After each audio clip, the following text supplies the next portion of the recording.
Revolution, Vamberina comrade Nyoka Mabunu, Abasha Zikananda Zese, Magadi Ma comrades. They did, like what we said before. They failed to put the correct date of birth of comrade Nyoka Mabunu.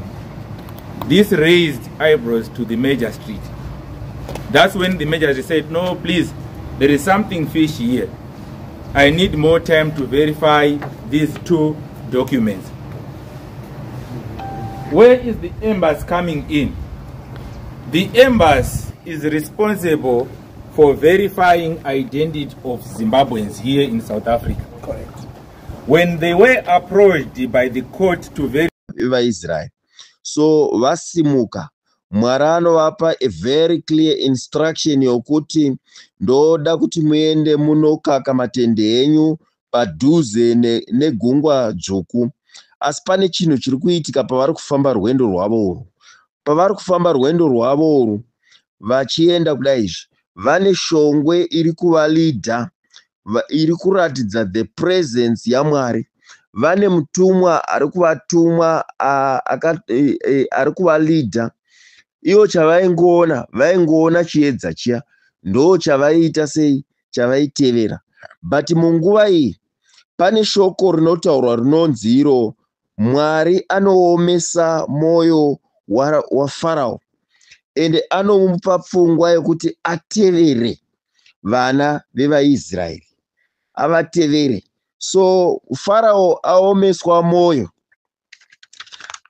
anoita pfungwa yokuti atevere vana vevaIsraeri, nokuti ndo yanga iri cheap labor yavo. Mwemsa aifunga moyo wokuti agodzosera, aigara vaiurayiwa, vaisungwa, vaitwa zvese noutapwa zvese zvavaiita. So Mwari, vana vevaIsraeri vasvika pagungwa dzvuku, presence yaMwari yashongweya inobva kumberi kwavo yobva yadzoka kumashure. But chinhu chinotanga kuitika, nokuti ivo vakanga vane tarisiro, vane hope yokuti presence yaMwari iri kunotifambisa ichingoenda kumberi. So payakadzoka kumashure, ukaverenga mavhesi maMwari pakati apa, vana vevaIsraeri vanotanga kuchema vachifungidzira kuti kuda Mwari akuda kuti avadzosere zvakare kuutapwa. But Mwari paanoita izvi haasi kuda kuvaratidza the next move yake yaachaita pagungwa dzvuku. So nyaya iripo yandoda kuti muone ndeye kudai so. Nguva yakadzoka shongwe kumashure, zvakaita kunge sekuti Mwari anyarara, haachapinduri. Ndosaka maona tapamusoro weshoko unoti usatora kunyarara kwaMwari sekusapindura. Zvakaita sekunonzi Mwari haachapinduri, izvo Mwari vakugadzirira kuti vachiita the next move. Saka nguva yakadzoka shongwe kumashure, vana vevaIsraeri vanotanga kuchema, vana vevaIsraeri vanotanga kushushikana. Vamwe vanotodemba kuti dai takanga takagara zvedu kunyika yeIjipita, nai Moses, kwanga kusina makuva here? Makuva ingaona anga ariko. So vana veZimbabwe, ndoda kuti muone mashoko aya akatarisana nemi. Pane nguva yatanga Geza revolution, vageza vachiuya, nhasi vasvika vataura, comrade Nyoka Mabunu vasvika vataura, vanhu vachibva vapemberera, aiwa next week chaiyo zvinenge zvaita, zvinenge zvadi. But iye zvinezvi tasvika nguva yekuti vageza vakanyarara, comrade Nyoka Mabunu vari kwavariwo vakanyarara, havasi kutaura. Munhu akuita kunge sekunonzi ndiye ari pamusoro penyaya yese ndiFarao. Zvinononzwa Farao abva atumira vanhu kuSouth Africa, Farao abva aita meeting kuPorokwani, Farao abva adai. Zvinezvi tiri kunzwa pane zvimwe zvitsva, Farao akuda kuchinja nyika kuti iye munhu mutapa kingdom. Ndofunga makanzwa pachitaurwa zvese zviri kutaurika zvese. Vana veZimbabwe, regai let me assure you nhasi, Mwari haana kunyarara. Mwari ambenga aine chiedza changa chiri kumberi chichienda kwachiri kuenda. But iye zvino inguva yekuti shongwe yabva kumberi kwenyu, yadzoka kumashure. Kumashure kwayadzoka, musachema, musafungidzira kuti Mwari akusiyai. Mwari ava kuda kugadzirira kuti agozoita his next move. Mwari ari kuda kugadzirira kuti agozoita his next step. So zvinonzi pakadzoka shongwe kuenda kumashure, chii chayakaita? Yakasvika yakaisa chiedza kuvana vevaIsraeri, ikaisa rima kuvana vevaIjipita. Tamirira the next move yaMwari. Kudzoka kweshongwe kumashure hazvisi kureva kuti Zimbabwe tsva haisi kuzouya. Kudzoka kweshongwe kumashure hazvisi kureva kuti nyika tsva haisi kuzouya. Kuteverwa kwese kuri kuita ana Comrade Nyoka Yemabhunu kuSouth Africa nevana vaFarao vachinoita misangano yavo kuPolokwane hazvisi kureva kuti Mwari akanganwa nezveajenda yenyu. Mwari ari kuziva ajenda yake. Mwari ari kuziva his next move. So vana veZimbabwe, let me assure you this. Semusoro weshoko watataura, usatora kunyarara kwaMwari sekusapindura minamato yako. Usatora kunyarara kwaMwari sekusapindura zvichemo zvevana vemuZimbabwe. Mwari ari kuziva zvese. Mwari ari kuziva danho raachatora. Kudzoka kweshongwe, kubva kweshongwe kumberi kwenyu kwayanga yakakunangisai kunyika yeKenani, yadzoka kumashure, hazvirei kuti Mwari akukanganwai. Pane imwe nguva yatinonamata vana veZimbabwe, pane imwe nguva yatinochema, pane imwe nguva yatinokumbira zvese zvatinokumbira kuna Mwari, asi Mwari dzimwe nguva anonyarara. Regai ndikupei kamuenzaniso kadiki. Nangwe iwe ukatora mbeu yako kumvura yanaya zviya, handiti kune nguva naye kuchiratidza kuti Mwari akupindura. Kana waenda kunodyara, haufaniri kumuka mazuva ese uchienda uchinotarisa kuti zvinhu zvawadyara zvamera here. Unomirira nguva yaMwari. Kana chiri chibage, after 6 to 7 days, 6 to 8 days, unotanga kuona chibage chiya chaakuita sei chaakumera. Kana iri mbeu yako, unotanga kuona ningi mbeu yako yakumera. Nangwe ikatova huku, nangwe ikatova mombe, yateverwa ka, but haimuki yakabereka kamangwana ka. Ko zamu rinofanira kubatazve. Ko kana riri huku ka, unoona huku inowana nguva yokurarira zai. Unozoti mwe musi unombotanga uchiona ichibuda, ichidzoka, ichibuda, ichidzoka, ichibuda, ichidzoka kunorarira pasina chabuda. But God is working out an answer. Unozoti mwe musi wakuda kuti upfuure nepadhuze nepanenge paine huku iyo, unozwa kuti gugu kuratidza kuti pane vana veZimbabwe. Nguva yatiri yezvinezvi inguva iri kurarirwa zai.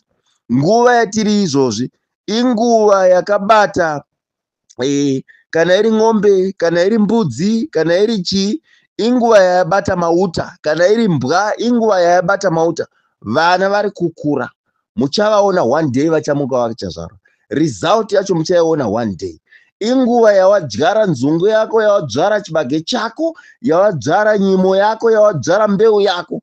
Hauendi uchinotarisa mazuva ese kuona kuti pati pane mwana here, asi kuti chati chamera here. Unoramba wakamira with patience, waiting patiently. You have prayed and God has answered you. God is busy working on the answer. The silence of God does not mean that God is not answering you. The silence of God does not mean that God has rejected your answer. The silence of God, kunyarara kwaMwari, hazvirevi kuti Mwari haasi kupindura. Mwari ane zvaari kuita. Kudzoka kweshongwe, kubviswa kweshongwe kubva kumberi kwenyu ichidzoka kumashure, hazvirevi kuti Mwari vana veZimbabwe haasi kukupindurai. Mwari achakupindurai. Kudzoka kweshongwe ichibva kumberi ichiuya kumashure, Mwari is now preparing to make his next move. Mwari ane next move yake yaanoda kuita. Mwari haamiswe nemunhu. Kana Mwari ati nguva yemunhu yakwana, yakwana. Bvunzai Pharaoh. Pharaoh was more than this Pharaoh muZimbabwe wamuri kuona. But nguva yakwana. muchaona the next move yaMwari yachaita. Zvekuti Comrade Nyoka yeMabhunu, pane vanhu vazovatera, pane vanhu vazouya kuchitokisi, pane vanhu vatora mafoni avo, pane vauya vatenga makongolizi, pane vadii. Mwari haana basa nazvo izvozvo. He will show you his next move. So vana veZimbabwe, stay in comfort, remain waiting patiently for God's answer. God is going to answer you. God is going to make his next move. Is going to make his next move. Muchaona kuti Moses achapiwa instruction yokuti chi. Muchaona kuti Baba Geza, his next move, vachapiwa an instruction yokuti vaite sei naMwari. So toda kutenda Mwari neshoko rake. Vana veZimbabwe, let's remain patiently. Let's be patient enough, waiting in faith for God's next move. Regai tipedzise mangwananano nomunamato Baba vari kumusoro kudenga. Toda kutenda Mwari mangwananano. Uri musi wechina kudai, musi wa8 May, zuva ramabvumidza saMwari kuti vana veZimbabwe varatidzire kunyika yenyika yeSouth Africa. Baba, vana venyu ngavadzidze vazive kuti kunyangwe musi wamunonaisa mvura hausiwonoti muri munhu akarima anobva mbeu yake inobva yamera ipapo. Munhu anodyara okumirira imi Mwari kuti muende nesimba renyu nemweya wenyu, muende munobata mbeu imwe neimwe. Nangwe iri ng'ombe yabata mauta yaane zamu, nangwe iri mbwa yabata mauta, kana chipfiri chingava chipfuwo chipi Mwari wangu chatero, pane nguva yamunombonyarara. Mwana achikura, nangwe iri huku iri kurarira Baba, haimuki yakazaira katsotsonywa mangwana acho. Inotora 21 days Mwari wangu. Huku ichibuda, ichienda, ichiuya ichirarira, kusvika pane nguva yekuti haichabudi, yainenge yanyarara. Mwari wangu, pane mazuva anga achibuda vageza vachiuya vachiadhiresa kune vanhu vachidii. Mwari wangu, asi nguva yekuti vanyarare yakwana.